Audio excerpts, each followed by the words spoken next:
It's been a decade since I last visited this country. Coming back, it's a place where all the things, the smell, the sounds, the details are familiar to me. Flying in from Bangkok, landing in the streets of Jakarta feels like sliding into a warm, comforting, familiar bed. But it's a bed in a different land, a land called Indonesia. Zip down a side alley and it's an ancient culture. A block away, this, an ultra-modern metropolis. But everywhere you go, that constant sound of construction. And for many, this is a sound of progress. Although Jakarta is translating its newfound prosperity into economic growth, density has a downside. It's 5 a.m. in Bekasi. Residents from here make up the largest source of commuters from outside the capital. Parasa's daily commute to work involves a daily fight for space. 2 trains, a long walk, and a local minibus. 2.5 hours for a 30-kilometer trip. Biasanya kalau kita pulang kerja karena macet, traffic ini, jadi kita pulang kerja tuh keluarga sudah pada tidur, jadi kita langsung tidur seperti itu. Jadi tidak ada berkumpul. It is said that an average Indonesian spends more than 400 hours a year commuting in Jakarta. That's 10 years of their life, the most compared to other major Asian cities. The infrastructure simply isn't in place to handle this much traffic. But things are changing, track by track, tunnel by tunnel, and it's full speed ahead.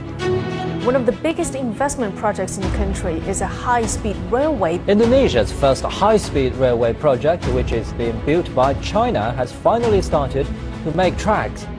It all began in 2013 when President Xi Jinping debuted the Belt and Road Initiative as a signature foreign policy, paving the way to the future and reinvent cities.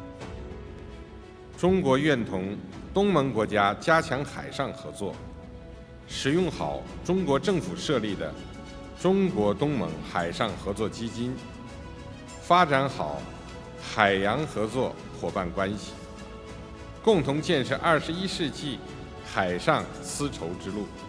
The plan for Indonesia was for a high-speed railway, the first in the country, the fastest in southern Asia, an $8 billion infrastructure project that will link Jakarta to Bandung, Indonesia's third largest city.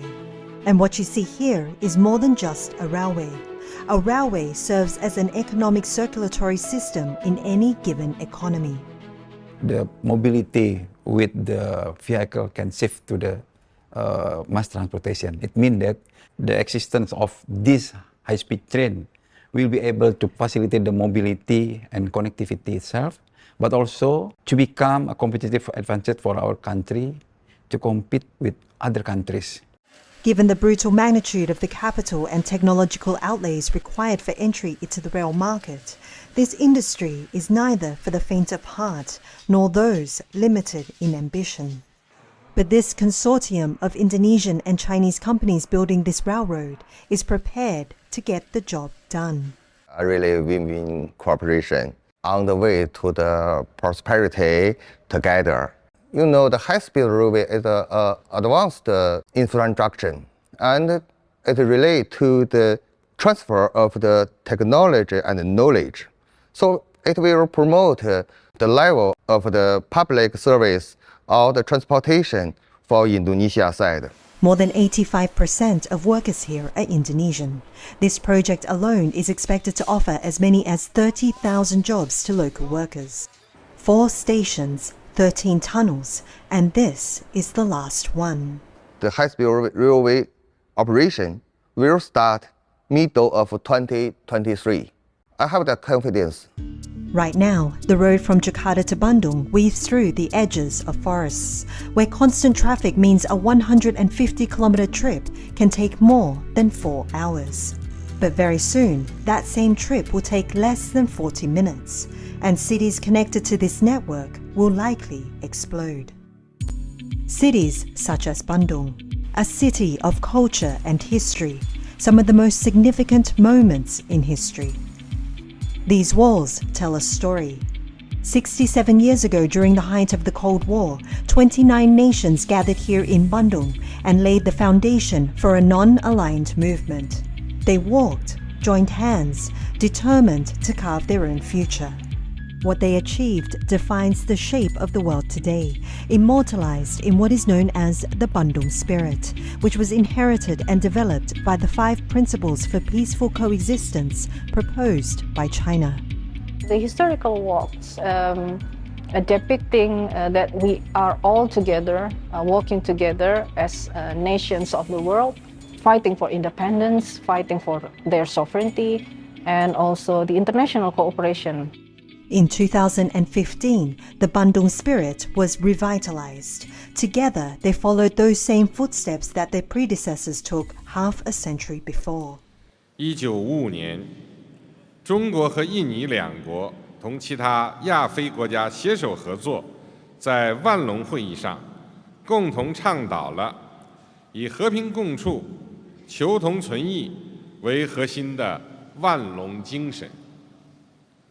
万隆精神至今仍是国与国相处的重要准则，为推动建设新型国际关系做出了不可磨灭的历史贡献。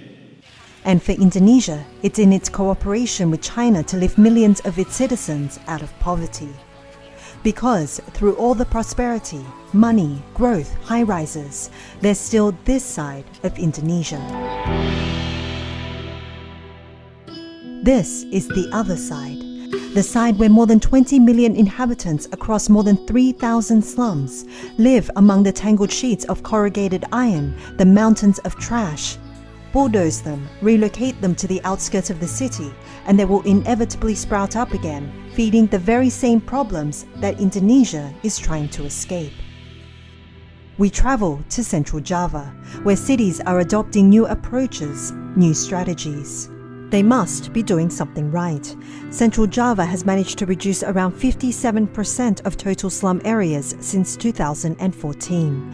The sheer scale of this endeavor needed recognition in investment that China was prepared to provide.